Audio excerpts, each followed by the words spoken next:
Hey, what's up everybody? Welcome back. Brandon again. In today's video, I want to talk about squat bars and give you some reasons to consider getting one and also some reasons why maybe you should stay away. So if you're on the fence, hopefully this video is going to help you one way or the other.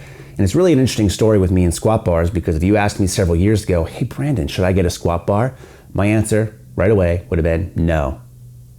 And that's pretty much it. I wouldn't even probably give you an explanation. But if you know anything about squat bars, my perception, I think a lot of people's perception of them initially is, number one, you have to squat a lot of weight in order to use one. I'm talking 700, 800, 1,000 pounds. That's because typically I think of people who are bigger, lifting a lot of weight, usually in gear, usually not in depth, in a monolift somewhere, as people who would predominantly be the audience or the customer for a squat bar. And after having used several and reviewing all of them on this channel, which you can probably find linked in the description box below, I've changed my tune. In fact, I think they're very beneficial for a lot of people, yet still not essential. Now, again, when you look at a squat bar, the basics behind it is it's longer than a normal barbell, it's thicker than a normal barbell as well, and typically allows you to load more weights on the sleeves than a normal barbell. Now, for most people training at home or like you and me who are maybe squatting, 400, 500, 600 pounds, I didn't think they would probably be that useful. But again, I've changed my tune. So the three reasons why I think you should get one are, number one, because of the added length of the bar, they're real beneficial to a lot of people because you will never hit the uprights again. So if you ever have walked a squat out and banged the uprights, you know how off-putting it can be. Using a squat bar, you'll never run into that issue again, which is really nice. Especially if you own a Rogue rack, you can really relate, as their 3x3 racks tend to be a little bit wider than some of the other brands that are out there. The second real big benefit of using one is, again, not only is it longer, so you don't have to worry about walking the squat out, but the bar itself, I mentioned, is thicker. So when you take a look at the shaft of a squat bar, you're typically looking at somewhere between 32 to 35 millimeters compared to a normal bar that's somewhere between 28 and 29. So much thicker than a normal barbell. Now, initially they did this to add stiffness to it and rigidity as you load more weights and as the weight is obviously further pushed out because the bar is longer. It's really beneficial to a lot of people training, in my opinion, because there's more actual area of the bar to be in contact with your back. Add on to that the fact that most of these specialty bars for squats are extremely well to aggressively knurled. It means that not only do you have a lot of contact points on your back, but those contact points are really sharp. And when you set up with a squat bar, you really know and feel it because it's not going anywhere, which can really help on hot days like today here in the garage where it's pushing 100 degrees. You might be more sweaty and you have that knurling digging down into your back and you have that thicker bar in your back that really gets set pretty well.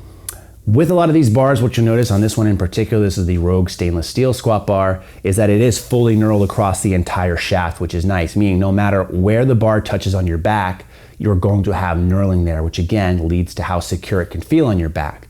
And even when you take a look at some of the other squat bars that might not have a fully knurled shaft, like the Texas squat bar, the ISF squat bar, strong arm squat bar, the center knurling portion is actually wider than you'd find on a power bar. Or if you're coming from something like an Olympic bar, which doesn't have any knurling whatsoever in the center, you can really feel that difference, again, setting up the bar on your back. Third, and probably last but not least in terms of benefits of getting a squat bar is, if you're actually competing in a federation, so pretty much anyone outside the USAPL or IPF, for squats, you're probably using a squat bar. So a lot of people like to practice how they play. That's why people get calibrated plates. That's why people get all this fancy, expensive equipment because they're really interested in powerlifting. Having a bar that you're going to use in competition can be very helpful. Otherwise, if you're used to training on a power bar and you go into your competition, and for instance, for squats, you're using a specialty barbell you've never touched before, it can be a little bit difficult for some people to kind of grasp. And that's not just because it has a thicker shaft. So again, practice like you play. So three main benefits in my opinion: no longer hitting the uprights on walkouts. The bigger, thicker bar is going to feel a lot better on your back, especially with the knurling. And again, if you're competing in a federation that uses one, it's good to have one in your back pocket, so to say. Now, that's not to say that it's for everyone. Again, I think they're very beneficial, but there's definitely reasons to stay away from them as well. So number one, as with most specialty bars, they get very expensive. So this particular bar I think retails for something like $450. That's before tax and shipping. Texas squat bars are around the same. If you're taking a look at like the Kabuki squat bar, I want to say it's probably in the upper 500s or so, depending on what finish you get. It's definitely a no for me, dog. So these bars can be pretty pricey. So number one, they're expensive. So that's always a deterrent from people to buy something. And number two, leading into that, these are a specialty bar, so they're meant only for squats. Can you bench with them? Yes. But if you're competing, you're probably not going to want to bench with this because it's not going to be like what you'll see in competition.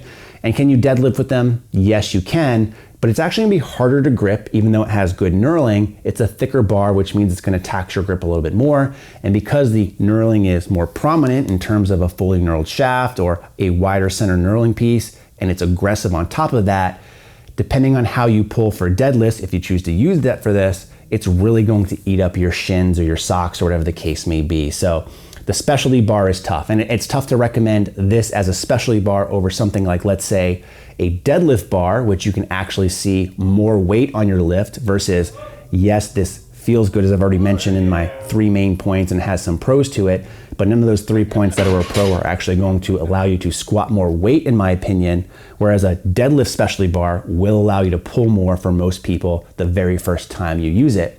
It's also not as versatile as something as, let's say, like a safety squat bar, which you can use for safety bar squats, you can use for Hatfield squats, you can use for lunges, good mornings. It's a lot more versatile than this, which is predominantly just for back squats. So again, for a lot of people, number one, paying a lot of money, and then number two, not using it as much as you would like a power bar for an all-around bar, it's tough to recommend. And third, and probably the biggest reason why I wouldn't recommend this for most people, is when I take a look at one of the biggest benefits, which is not hitting the uprights, or maybe even feeling a little more secure on your back, those are all things that are easily prevented if you work on your walkout and how you actually rack the bar on your back. So if you have a problem where you're clipping the uprights as you walk a squat out, clean up your walkout. You don't have to spend $500 on a barbell that you probably don't need. Yes, it's beneficial, but again, you could easily fix that without dropping money on this bar and could put that towards other things in your own gym. As far as getting a better rack on your back, yes, the knurling is good, all that good stuff. But for a lot of people, that's not going to make a huge difference. This is better than a normal barbell in my opinion, but not tremendously better, I think, for most people. Add to the fact that if you do compete, let's say USAPL or IPF, you're going to be using a power bar for all your lifts, so you would never actually use this in competition.